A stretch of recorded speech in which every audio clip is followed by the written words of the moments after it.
퇴직 D365 진심으로 축하드립니다. 그런데 혹시 다음 달부터 매달 40만원씩 더 내셔야 한다는 고지서를 받게 될 거란 사실 알고 계셨습니까? 아마 대부분은 1년 뒤 마침내 얻게 될 자유와 여유로운 전원 생활을 꿈꾸고 계실 겁니다. 사랑하는 손주들과 마음껏 시간을 보내고 그동안 미뤄왔던 취미 생활에 흠뻑 빠져들 행복한 나날들을 그리고 계시겠죠. 하지만 월급이 끊긴 바로 다음 달 집으로 날아든 정체불명의 고지서 앞에서 수많은 은퇴자들이 망연자실합니다. 소득은 0이 되었는데 단지 집 한 채 있다는 이유만으로 수십만 원의 건강보험료가 청구되는 현실. 오늘 우리는 이처럼 은퇴 직후 당신의 발목을 잡을 수 있는 그러나 대부분이 놓치고 마는 7가지 시한폭탄 에 대한 체크리스트를 함께 점검해 보고자 합니다. 첫 번째 체크리스트 나이, 우물, 과, 곳간을 명확히 구분하고 있는가? 은퇴 준비의 가장 큰 착각은 내가 가진 자산의 총액만 보고 안심하는 것입니다. 지금 당장 종이와 펜을 꺼내 보시죠. 그리고 나의 모든 자산을 2가지로 분류해 보십시오. 하나는 매달 마르지 않고 따박따박 현금을 공급해주는 우물형 자산입니다. 국민연금, 퇴직연금, 개인연금이나 부동산 월세, 주식 배당금이 여기에 속하겠죠. 다른 하나는 원금을 계속해서 꺼내 써야만 하는 곳간형 자산입니다. 은행 예금, 적금, 당장 수익이 나지 않는 부동산이나 금 같은 것들입니다. 많은 분들이 곳간에 쌓인 곡식만 보고 배부르다 생각하지만 정작 중요한 것은 마르지 않는 우물입니다. 당신의 우물은 얼마나 깊고 얼마나 많은 물을 길어 올릴 수 있습니까? 이 분류 작업이 끝나야만 비로소 나의 노후 현금 흐름이 얼마나 안정적인지 혹은 위태로운지를 냉정하게 진단할 수 있습니다. 두 번째 체크리스트, 건강보험료 폭탄을 피할 2가지 골든타임 전략. 앞서 말씀드린 건강보험료 문제로 돌아가 보겠습니다. 이건 절대 과장이 아닙니다. 직장에서는 월급의 절반을 회사가 내줬지만 퇴직 후 지역가입자로 전환되는 순간 모든 부담은 오롯이 내 몫이 됩니다. 관련 정보에 따르면 소득이 전혀 없어도 재산세 과세표 준액이 5억 원인 주택 한 채만 있어도 월 20만 원에 가까운 보험료가 청구될 수 있습니다. 이 폭탄을 피할 첫 번째 골든타임 전략은 바로 임의 계속가입제도입니다. 퇴직 후 최대 3년간 이전 직장에서 내던 수준이 보험료를 그대로 낼 수 있게 해주는 제도입니다. 갑작스러운 보험료 인상에 대비할 수 있는 매우 중요한 완충장치이니 반드시 기억하셔야 합니다. 두 번째는 피부양자 자격 활용입니다. 만약 배우자나 자녀가 직장가입자라면 나의 소득과 재산 요건을 따져보고 피부양자로 등재될 수 있는지 미리 확인해야 합니다. 이 모든 것은 퇴직이라는 사건이 발생하기 전에 월급이 나오고 있을 때 미리 검토해야만 잡을 수 있는 마지막 기회입니다. 세 번째 체크리스트, 국민연금 수령까지 소득 절벽을 건널 다리는 준비되었는가? 50대 중반에 퇴직하고 국민연금을 받기 시작하는 60대 중반까지 짧게는 5년, 길게는 10년에 달하는 이 기간을 전문가들은 죽음의 계곡 또는 소득 공백기라고 부릅니다. 매달 통장에 꽂히던 월급은 사라졌는데 고정 지출은 여전한 이 가혹한 시간 말입니다. 이 시기를 버티지 못하고 많은 분들이 유혹에 빠집니다. 바로 조기 노령연금입니다. 어차피 받을 돈 몇 년 먼저 받으면 어때? 라고 생각하기 쉽죠. 하지만 이건 내 노후를 담보로 한 위험한 도박입니다. 국민연금은 1년 먼저 받을 때마다 6%씩 최대 5년을 당기면 무려 30%나 감액된 연금을 죽을 때까지 받아야 합니다. 이 죽음의 계곡을 안전하게 건너게 해줄 다리가 바로 가교연금입니다. 퇴직연금이나 개인이 부어온 IRP 연금저축을 55세부터 먼저 수령해서 국민연금을 받기 전까지 다리 역할을 하게 만드는 전략입니다. 몇 년을 버티기 위해 평생 받을 돈의 30%를 포기하시겠습니까? 아니면 미리 준비한 다리를 통해 나의 국민연금 가치를 온전히 지켜내시겠습니까? 자, 지금까지 우리는 은퇴 후 마주할 수 있는 현실적인 함정 3가지를 살펴봤습니다. 조금 마음이 무거워지셨을 수도 있습니다. 하지만 지금부터가 진짜 중요합니다. 이 위험들을 인지했다면 이제는 어떻게 더 현명하고 단단하게 미래를 설계할 수 있는지에 대한 이야기이기 때문입니다.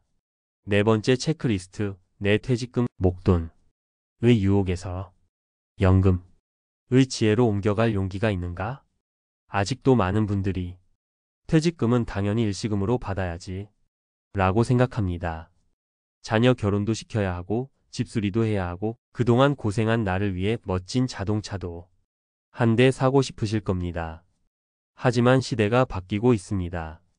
최근 한 통계에 따르면 퇴직급여를 연금으로 받기 시작한 계좌의 평균 적립액은 약 1억 4천만 원에 육박했지만 일시금으로 찾아간 계좌의 평균액은 1,600만 원대에 불과했습니다.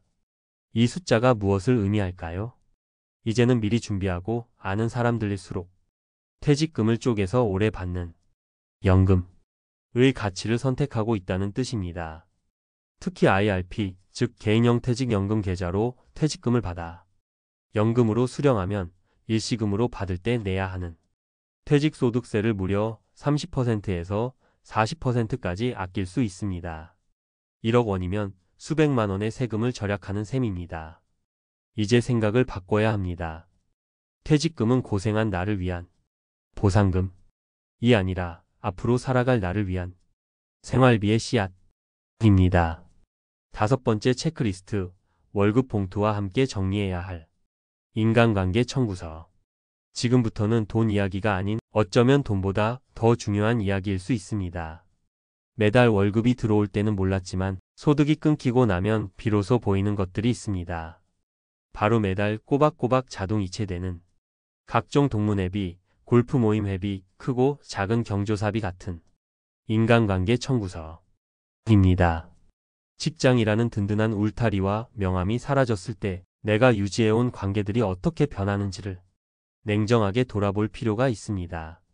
모든 관계를 예전처럼 유지하려 애쓰는 것은 재정적으로도 감정적으로도 버거운 일이 될 수 있습니다.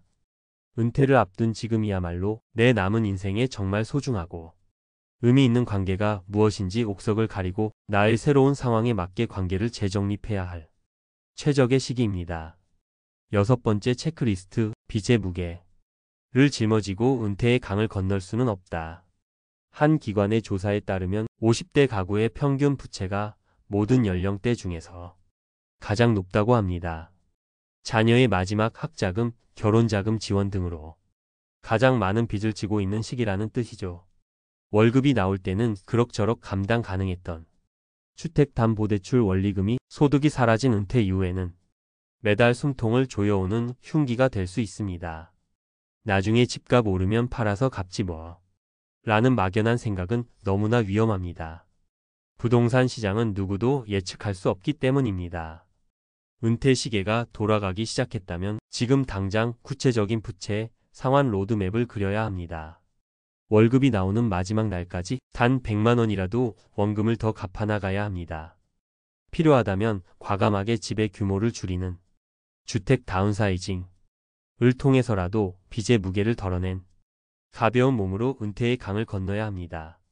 마지막 7번째 체크리스트, 의료비 리스크에 대비한 보험 포트폴리오 재구축.